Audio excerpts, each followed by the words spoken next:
Laptop dengan Ryzen AI series sekarang udah mulai banyak nih SKU-nya. Kemarin kita udah nguji itu yang pakai Ryzen AI 9365, terus kita uji lagi yang Ryzen AI 7350, sekarang kita uji yang Ryzen AI 5340.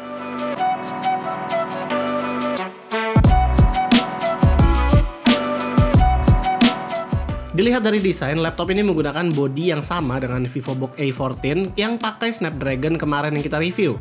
Bahan-bahannya juga terbuat dari plastik kebanyakan dengan logo VivoBook yang kalau secara desain ya memang kelihatan elegan namun nggak terlalu mewah seperti yang VivoBook S-Series. Overall ini laptop juga nggak terlalu enteng dan tipis, ya masih tergolong kayak VivoBook zaman dulu lah. Hinge-nya di sini lumayan oke, bisa dibuka dengan satu tangan bahkan sampai 180 derajat. Layarnya juga berukuran 14 inch IPS level Full HD yang sayang banget di sini belum 100% sRGB. Ini mengecewakan banget karena tahun-tahun sebelumnya Asus tuh mampu loh naruh OLED bahkan di laptop harga-harga sekitaran segini. Bahkan VivoBook yang tahun lalu itu udah turun ke harga 11 jutaan yang dimana udah pakai OLED. Dan kita masih agak kecewa ya kenapa dia masih belum at least 100% sRGB lah gitu. Oke lah, move on ke keyboard. Jadi keyboardnya ini punya layout yang sama dengan yang A14 kemarin. Warnanya itu hitam, jadi tidak sama dengan warna laptopnya. Namun secara layout kurang lebih ya masih sama dengan layout Asus yang lain. Kita melihat di sini legend dari arrow pad-nya itu cukup simple, namun page up, page down, home dan end itu udah tergabung. Sayangnya, power button yang tergabung dengan keyboard ini tidak punya preventif akan tertekan. Touchpad-nya lagi-lagi punya fitur smart gesture, di mana ini bisa membantu kalau kalian lagi mau ganti brightness atau volume secara cepat di daerah touchpad. Kalau konektivitasnya sih kurang lebih sama dengan A14 yang terakhir. Di sebelah kanan hanya ada satu USB-A 3.2 Gen 1 aja, sementara di sebelah kiri ada satu HDMI 2.1, USB 3.2 Type A lagi, 2 USB 4 Type C, dan 3,5 mm audio combo jack. Sekarang kita masuk ke spesifikasi. Unit kita kali ini dipersenjatai Ryzen AI 5340 yang paling baru. Ini adalah seri yang katanya paling bontot di Ryzen AI 300 series, alias tidak akan ada seri Ryzen AI 3 nantinya. Kalau secara jumlah core seperti biasa, Ryzen 5 ini kebagian 6 core 12 thread yang terdiri dari 3 Zen 5 dan 3 Zen 5C. Lalu prosesor tadi juga didampingi 16GB RAM DDR5 di mana 16GB-nya tersebut udah soldered dan kita masih dikasih satu slot RAM yang kosong, dimana kalau misalnya kalian mau upgrade lagi itu masih bisa. Ditambah ada 512GB SSD PCIe Gen 4 yang bisa diganti-ganti juga. Melihat ke performanya, jadi kalau kita lihat di Cinebench dulu nih, jadi performa dari Ryzen AI 5340 ini udah melewati beberapa prosesor kompetitor, bahkan udah mendekati Core Ultra 7 yang terbaru. Namun, performa IGP-nya entah kenapa masih setara dari Ryzen 5 6600H dan bahkan udah dikalahkan cukup jauh dari Core Ultra 5 series. Di beberapa game juga Ryzen AI 5 ini nggak terlalu bisa main game yang berat-berat banget, namun game simple yang grafiknya itu enteng masih bisa dimainin dengan frame rate yang masih playable lah. Contohnya Dota 2 bisa dapat 114 FPS, Zenless Zone Zero bisa 43 FPS, dan Wuthering Wave itu masih dapat 50 FPS. Semua game tadi itu kita setting di settingan mentok kiri, memang dimaklumin frame rate-nya nggak bisa tinggi-tinggi banget karena ini adalah prosesor laptop middle budget. Yang lucu adalah performa Adobe Premiere Pro itu ternyata tidak kompatibel banget.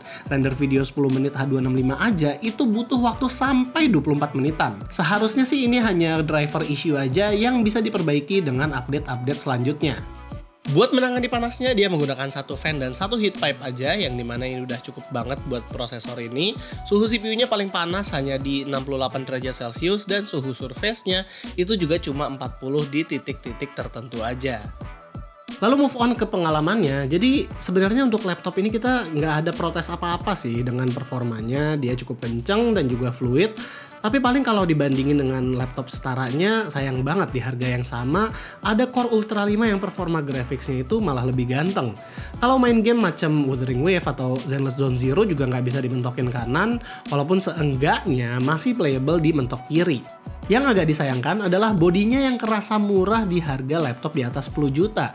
Dan juga monitornya ini masih belum 100% sRGB. Touchpadnya sih ya lumayan mulus dan mempunyai fitur smart gesture itu enak banget sih. Baterainya berkapasitas 42 Wh dan battery life-nya ini cukup panjang walaupun tidak sepanjang laptop dengan Snapdragon series. Suara speakernya cukup basic karena dia masih speaker Sonic Master milik VivoBook A14 series, walaupun pas kita tes di volume 100% clarity-nya ini masih enak. Kalau kalian mau bawa kemana-mana juga VivoBook ini udah menggunakan USB-C charging yang dimana ini cukup ringan dan juga bisa buat ngecas device yang lain.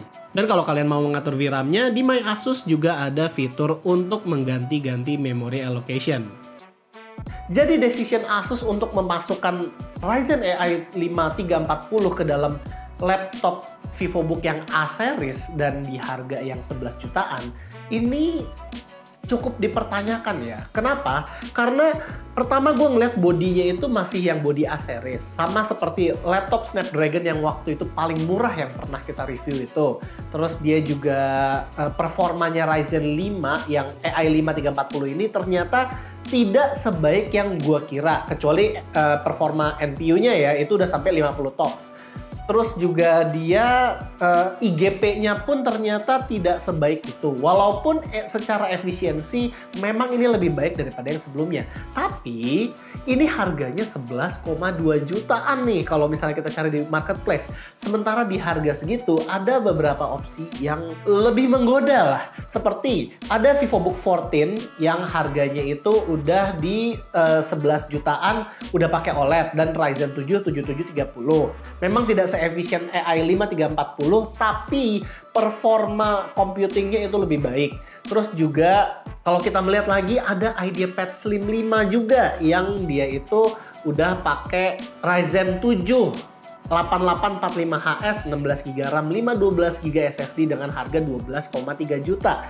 Dan kalau melihat ini harganya di 12,5 juta, kayaknya agak-agak nanggung ya kalau kita bisa dapat performanya Ryzen 7 di harga yang sama. Apalagi kedua laptop yang gue sebutkan tadi itu udah OLED. Sementara yang ini 100% sRGB aja itu belum. Jadi gue melihat kayak agak sayang. Asus biasanya naruh laptopnya itu udah pakai OLED semua, sekarang malah di downgrade. Ada kemungkinan harga prosesor sekarang memang udah lebih mahal dan juga memang untuk manufacturing laptop juga sekarang udah lebih mahal. Tapi ini membuat laptop tahun lalu itu jadi lebih menggoda daripada yang tahun ini. Ya terserah kalau kalian lebih suka gimana? Apakah kalian nggak apa-apa untuk beli laptop yang tahun lalu yang harganya udah turun, atau beli laptop yang zaman sekarang yang harganya itu masih mahal?